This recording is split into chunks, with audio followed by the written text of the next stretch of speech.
Hi, this is Rabbi David Foreman, and you are watching Aleph Beta. Welcome to Parshat Devarim. One of the great challenges of any religion is faith. Often we think of the central challenge of faith as belief in God, believing that God exists, that He's around, and yet the Torah uses the word Amunah in a way which almost certainly does not mean that. After the splitting of the sea, Vaya'aminu ba'Hashem, the people had faith in God. Was that the first time they believed that God existed? In this week's parsha, Moshe castigates the people for lack of faith in the sin of the spies. Does Moshe seriously mean to say that the Jews did not believe in God? They doubted His existence? They got manna from heaven, experienced revelation at Sinai, saw the 10 plagues, saw the sea split? These guys didn't believe that God was around? We might consider faith the last thing that the Jews of the desert would have struggled with. And yet, according to Moshe, this is the people's crime in the wake of the report of the spies. The Torah isn't talking about faith in terms of belief that God exists. The Israelites in the desert knew God exists. And what the Torah is really telling you is that the real journey of faith begins then. Believing that God exists, that's the little leagues. What happens after you believe that? There's the real journey of faith. That's the big leagues. Today, I want to talk to you about that journey towards something else. After we believe that God exists, what is that something else? And whatever it is, what are the milestones that we pass in getting there? How do we achieve this thing called faith? Let's try to define the term. It turns out that the word emunah is used not just to describe human feelings. It's actually used to describe something that seems to have very little to do with faith at all. Moshe's arms in the battle against Amalek. The Jews prevailed in that battle only so long as Moshe's arms were raised. His arms were tired, so Aaron and Hur held his arms up, Vayihi yadav emunah ad bo hashamesh, and his arms were emunah, they were steadfast, until the sun set. Faith, or emunah, I think, is identified with that idea of steadfastness. When you take it out of the realm of inanimate objects like arms, and you take it into the realm of human relationships, it's a kind of steadfast quality in my relationship with you, a kind of unflinching willingness to trust you, even as I confront my deepest fears. That's the sense in which Moshe uses it in this week's parsha. The Jews were afraid. They were afraid of conquering the land. They looked at the inhabitants of the land and they seemed like giants. Moshe accuses them of a lack of faith in that moment. And in this, you didn't have faith, you didn't have trust, you weren't steadfast with God. You shrunk away from God, even as God lovingly was telling you to trust Him. It's very interesting, I think, that when Moshe makes his accusation, he doesn't say that you failed to blindly have faith in God. He actually appeals to a kind of rational basis for that faith, to their experience. He says, look at your experience. Hashem Elokeichem haolech lifneichem, the God, your God, who walks before you. Hu yilachem lachem, He's the one who's going to fight for you. Kachol asher asaytchem mitzrayim leinechem, He's going to do for you just as He did against Egypt, before your very eyes. Ubamidbar asher ra'ita, and in this desert you've seen asher nasa'acha Hashem, how God has carried you. Kasher yisa ishet b'no, like a man will carry his child. He's appealing to their experience. You have grounds for faith. But you, in this thing, have failed. You haven't had faith in God. In Moshe's worldview, faith doesn't come from nothing. It comes from observing things about your beloved that makes them trustworthy. The Maharal, the famous Rabbi Isaac Lowy of Prague, identifies 3 milestones and correlates them with the 3 times the word emunah first appears in the Torah, in the story of the Exodus. Maharal suggests that the Jewish people experienced 3 things that gave them rational grounds for faith. The first thing they experienced, the first time the word faith is used in the story of the Exodus. When Moshe came to the elders of Israel and said, God came to me, and here are the signs that God came to me.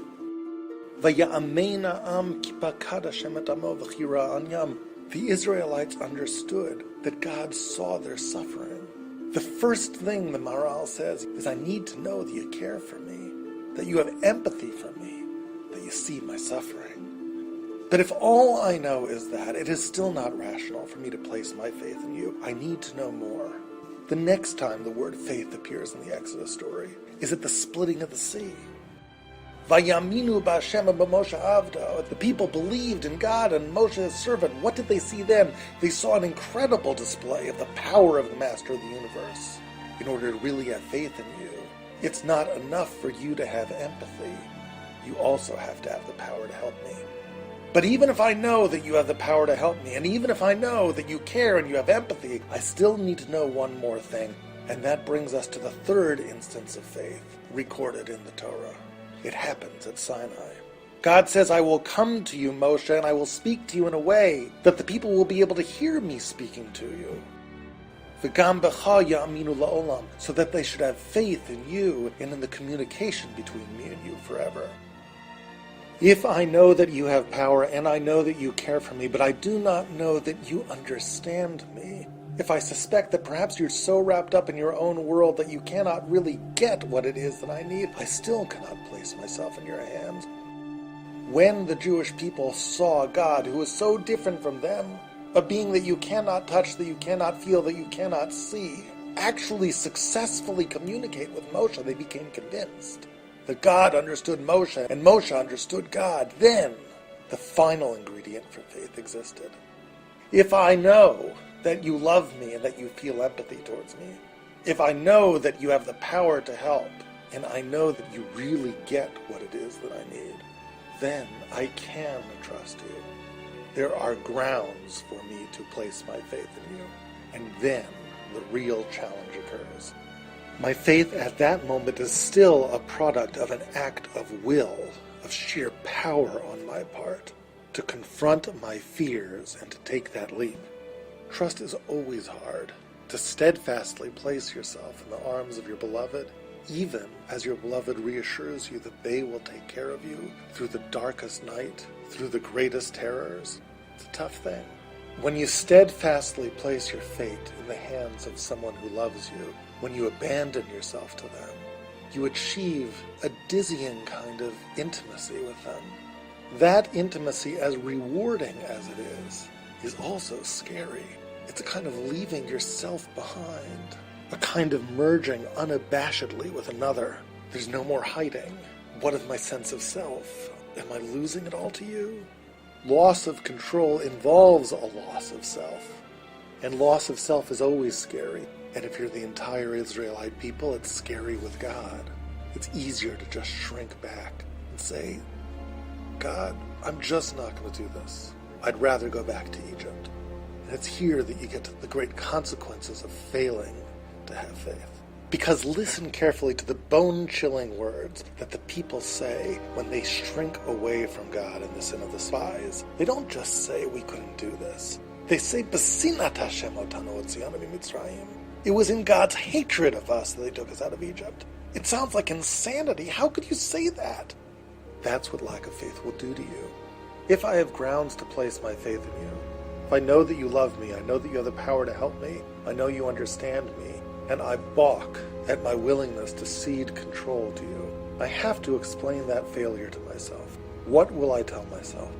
Will I be honest that I just didn't have the courage to place myself in your hands?